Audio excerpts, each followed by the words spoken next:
Olá! Estamos aqui de novo para continuar nosso estudo da disciplina Leituras do Texto Literário. Vamos iniciar o módulo 2 e neste módulo, no módulo que nós acabamos de ver, no módulo 1, nós estudamos e discutimos propostas de ensino de literatura no ensino médio e algumas das dificuldades em se definir o termo literatura sem uma longa introdução, ou se não, pelo menos, com uma ressalva preliminar sobre a dificuldade em se definir o termo nos nossos dias atuais. Isso se deve ao fato, como já mencionamos, da nossa mudança de orientação em relação à leitura. Relembramos a pergunta do módulo anterior. Hoje, estamos lendo mais e melhor ou mais e pior? É difícil ponderar. Não sabemos ainda ao certo como as novas gerações vão utilizar as ferramentas numéricas para a criação artístico-literária. As correntes teóricas que se seguiram após os anos 60 são tão variadas e seguiram tantos caminhos discordantes ou imbricados que uma síntese é um trabalho de muito fôlego. Assim, preferimos estudar as correntes sem discuti-las no âmbito de suas relações externas com outras teorias, o que seria mais adequado em um curso de pós-graduação. Para o homem medieval, a leitura era uma dádiva de nascimento ou de religião. Um manuscrito era uma obra de arte e a reprodução de textos podia ser a razão de uma vida inteira de um pobre monge em seu monastério. A enormidade de gêneros literários que surgiram durante o período medieval pode até nos levar para uma comparação entre medievalismo e pós-modernidade.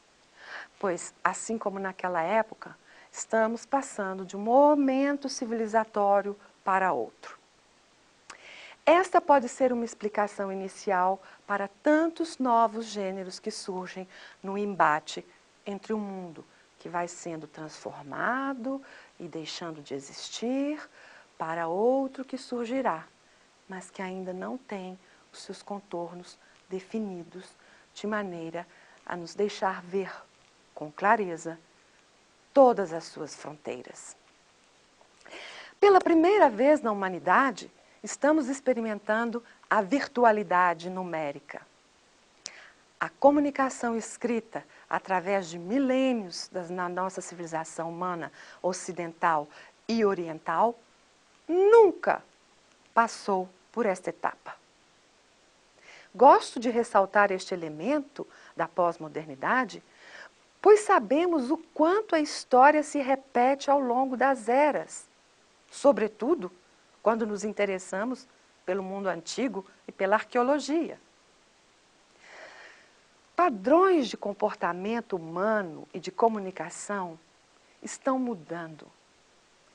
Não só a maneira como nos comunicamos, mas também a forma que escolhemos para nos comunicarmos. Vários estudos publicados nos anos 90 faziam menção a uma comparação entre pós-modernidade e medievalismo. Vejamos uma citação de Stephen Kobrin, da Universidade da Pensilvânia. Le Goff describes medieval topography in terms of a collection of greater or smaller clearings, economic, social, and cultural cells, surrounded by a vast impenetrable forest. Our emerging digitally networked world may well come to resemble small cells or clearings surrounded by an electronic forest of no man's land. O sistema de produção em que nos encontramos é uma rede complexa e entrelaçada de sub-redes eletrônicas globais e a tal ponto abrangente que alguns analistas consideram problemática do ponto de vista da soberania nacional, ou seja, da manutenção de estados-nações e suas metanarrativas históricas para a formação de suas fronteiras geográficas.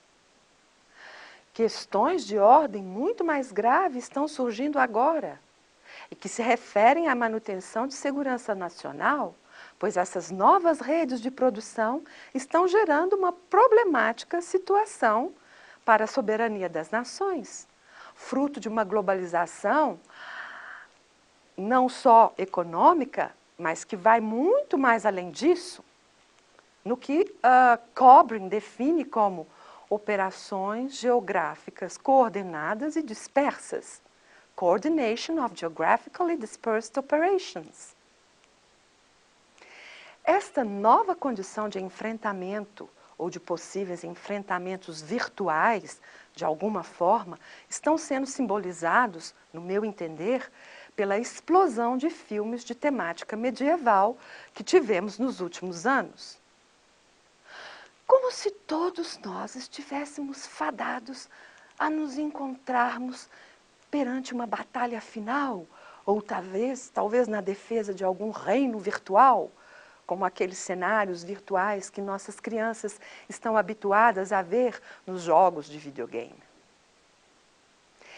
Alguns historiadores e sociólogos chegam a comparar o esfacelamento da sociedade civil ocidental do pós-guerra com seus altos índices de criminalidade, desordem e violência, com as sociedades medievais, o que chamam de Neo-Medieval Analogy.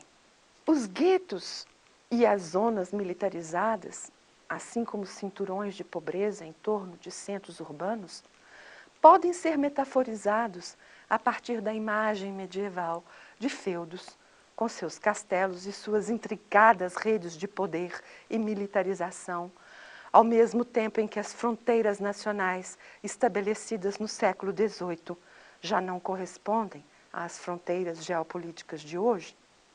Em consequência, até com consequências gráficas nos nossos mapas. Mas existe uma outra dinâmica de interdependência econômica e política que se instala no nosso tempo.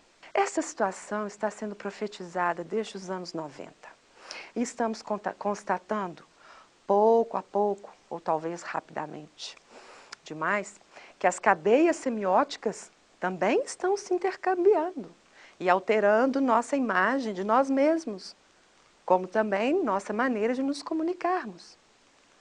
As redes sociais e os blogs interativos já mudaram significativamente a matéria jornalística, a divulgação científica e a divulgação de produtos artísticos em geral.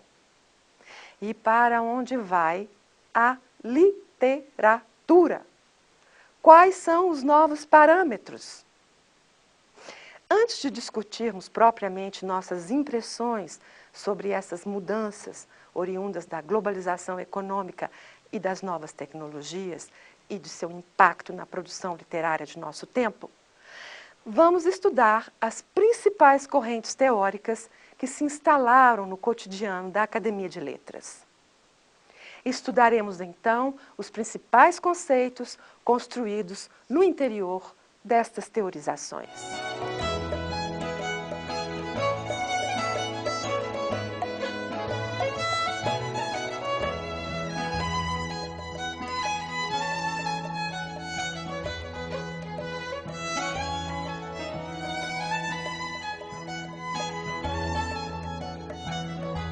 Terminamos a nossa videoaula do módulo 2. Vamos, então, passar para a aventura das teorias propriamente ditas sobre os textos literários. Aguardo vocês, então, para a nossa nova aventura. Até lá!